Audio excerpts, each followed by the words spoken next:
The Epic Store has always been taken as a joke by the gaming community. Not just that, but some have called it a virus at a point, a spyware from China, and go on. Yet over the years nothing has been proven. So why? Why the hate toward the Epic Store? And how is it Epic Games' fault? And how are they missing a golden chance to be the official Steam competition? To answer all these questions, we gotta go back all the way to 2018. At that time, and taking advantage of the word phenomenal, at the time, Fortnite, the Epic Games launched the Epic Store. Nothing new at the start. Activision and Rockstar, even EA, did the same thing, and no one cared. You basically download the Epic Store to get Fortnite to launch, and that's it. And maybe, in the future if Epic makes some good new game, you just give it a try. But that was not the Epic Games' intention at all.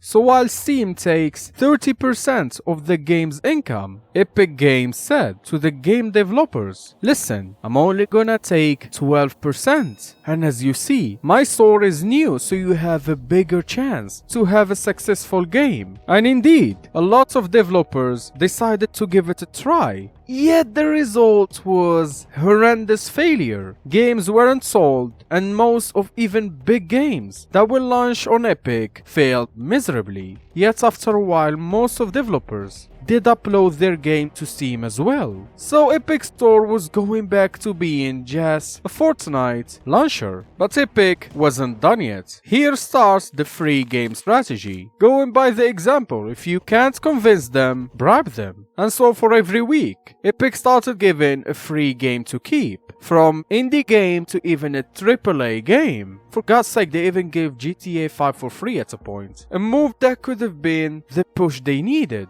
But nothing changed. If it's a good game, gamers would log on, claim the game, close the launcher, and then open Steam to play their favorite games. And when Epic saw this, they made their first mistake. The exclusivity. Remember the 12.88%? Well, there was two hidden details. In the first 6 months, Epic won't take any money. But here comes two. The developer can't launch his game anywhere else throughout the exclusivity period. And that's not talking about the games that are a complete exclusivity. For example, Dead Island 2 and even Genshin Impact. And the list goes on. And because of this, the gaming community started hating Epic, making fun of their launcher that was impacting the gaming performance a lot back then. Also, it was a mess and super buggy. But someone might say, hey, the PS5 and Xbox don't get any hate with their large exclusivity library. So why would Epic get hate?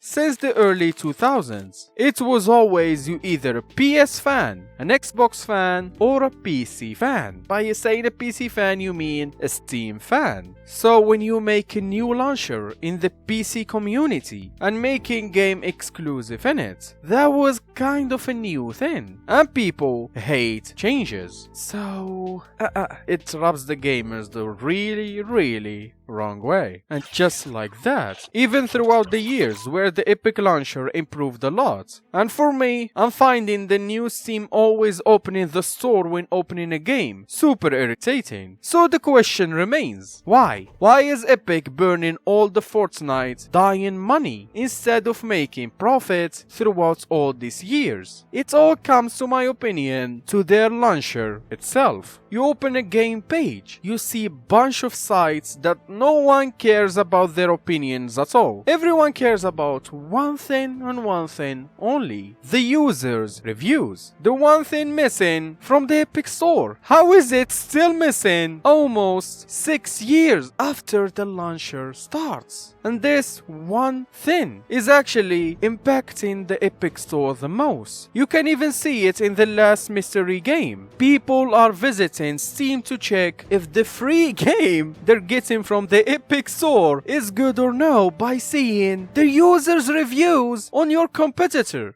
And believe- it's got even very positive reviews on Steam. I think it is the 25,000. most popular Marvel game. Might actually. be. You're literally giving someone free visitors by giving a free game. It's either Epic are blind or they really need to change their management teams, man. Especially that they have a real chance to be a real Steam competitor. They have a gem that Steam never needed. The free weekly games, and especially the Vault games and mystery games that can be used to attract a lot of players. But it's not a charity. You need to make the players spend money on your store. And to make them spend money, you need the player to think your launcher is the only one that exists. And what to do to make them think that? The user's reviews. So overall, if Epic Games wants its launcher to be considered as a store and not just a launcher, they need to treat it as one. Add user reviews first and clean the UI. Make it clear if a game had a EULA of its own, if a game has a DRM, and even if a game has its own launcher, make it visible too. Don't make things overcomplicated, make it simple. And let me know in the comments, why do you think the Epic Store is still losing money and not making any profit 6 years after launching? I really want to hear your opinions down in the comments. I hope you enjoyed the video, and I will see you in the next one. Peace. Give me a sign, will everything be alright? Okay, I need a sign, cause I don't wanna